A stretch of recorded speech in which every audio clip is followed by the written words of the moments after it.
So thrift store find today was sort of looking at this, but the price on it was $30,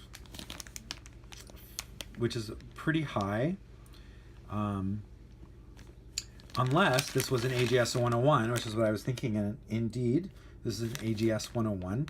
So the first Game Boy Advance SP model was AGS-001, and sometime in its lifetime they updated it to an AGS-101, which actually has a much nicer, brighter screen. So, and they're actually more desirable and worth a bit more money. So I'm like, okay, $30 isn't bad. So I was gonna buy it. And then she suggested that we open it first.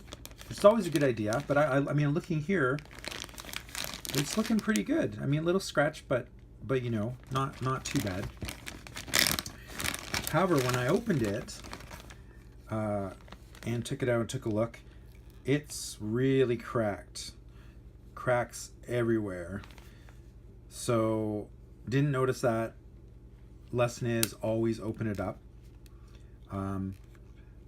I offered her $10 thinking that for a charger, 4 games, and actually the AGS-101, at least the guts, that's actually not a bad deal. And it turns out that I have spare parts. So the rest, what I'm planning to do is I have another top deck. I think it's not the right color, but it'll still stabilize it. I'm a little bit worried. I've been playing with this a bit, and I've had a bit of buttons not working, and you know, I'm worried that I might break the cable that goes to the nice AGS-101 screen. So I think I want to put this on right away, even if it's not the right color, to try and just stabilize things and make sure that it's going to be it's not going to break more, and it'll look nice and it'll make it structural again. And I think I looked, and it looks like all I need is this top plate, so it should be a pretty simple thing to do. So I'm gonna start to take this apart and see where we're at. I also have another motherboard from an AGS-001.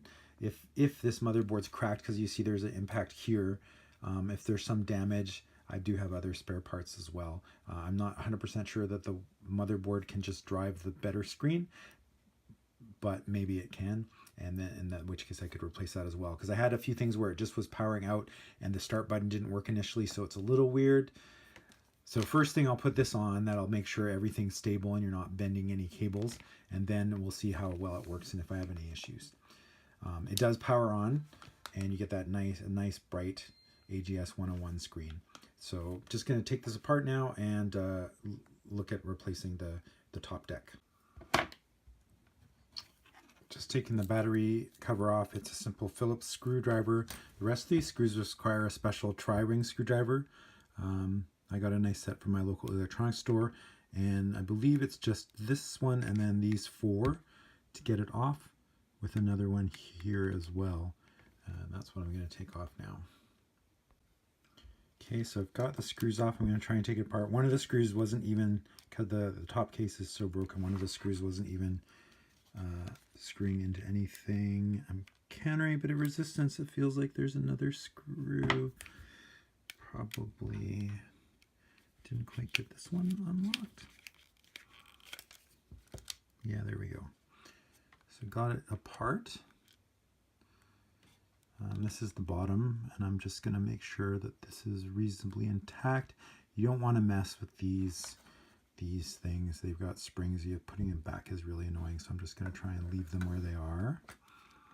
And not sure. I think I have to undo some more screws to get this detached from the top deck. So I will look at that now. So I got the screen off, and it was a little trickier than I thought. There's a sort of a plug here, a plug on the end here that has to pull out. I was aided by the fact that either the plastic was brittle or, I mean, it just actually wound up breaking it apart. So that made it come off a bit easier. And now I'm going to put the new one back on and thread the screen through and then start to put it all back together again. So that was a bit harder than I thought. I had to actually deconstruct the screen to get the hinge back on and replace it, but it's replaced now. These things sort of pop out with little plastic clips that grab. Those were hard to get out, and they have a plug on the end. I tried the plug off one, which was probably a mistake, and they're back in now, but they're not. I wouldn't want to put them in and out too many times.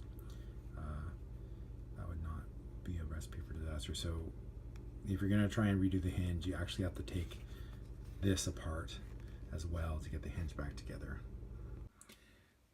Just getting all the fiddly bits back in their spots. I actually lost the brightness button, the light gray one. I can't find it, so again, should have used an ice cube tray or something like that. Kind of got these bits back, ready to put the motherboard back on top. The rubber bits in the speaker, this is the speaker, and there's rubber bits on the motherboard that correspond to those, so I'm gonna then put them all back together very carefully, and then reattach the cable for the screen, and hopefully it all goes back together good. So I got the main board back on. There's just the 3 screws, 2, 3, and I checked the buttons just to make sure they look okay. You can see I had to replace a dark gray one for a light gray one. Hopefully I'll find that eventually. I can put it back. Just checking the buttons that they look okay. I had a reference one here just to make sure that I got it right. And everything looks good. There's also this little plastic piece that does the power lights that I had to put in as well. So now I'm just going to put on the back again, and the back on, and see if it works. So it's all back together now. The little bit Frankensteinian, you've got sort of the light blue, dark blue, but now we have like a stable platform. One mistake I did make is not understanding how these work, so this plug, probably I won't be able to get it back in because it slides over the top. But other than that, I mean, it works good. It's not broken anymore. That's the best part. The brightness works. Start button works. The arrow keys work. So generally, everything seems to be working again. So this is sort of a now functional AGS-101. That was really beat up before. So there you have it. And just for fun, I have actually 2 of the same game. So I'm gonna see if we can see the difference between the AGS-101 and the AGS-001. So I'll just pop these in and I'll see if it may or may not show up on camera. But I have this one actually also was a repair job, but not by me, interestingly enough. So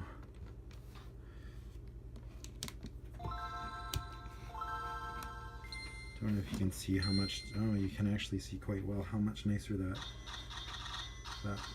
looks on the other screen, and I can even. That's dim. That's the brightest, and so you can see actually the screen is much nicer, brighter and clearer. So definitely worth it to get the AGS-101 model over the AGS-001. The difference is extremely evident. Awesome.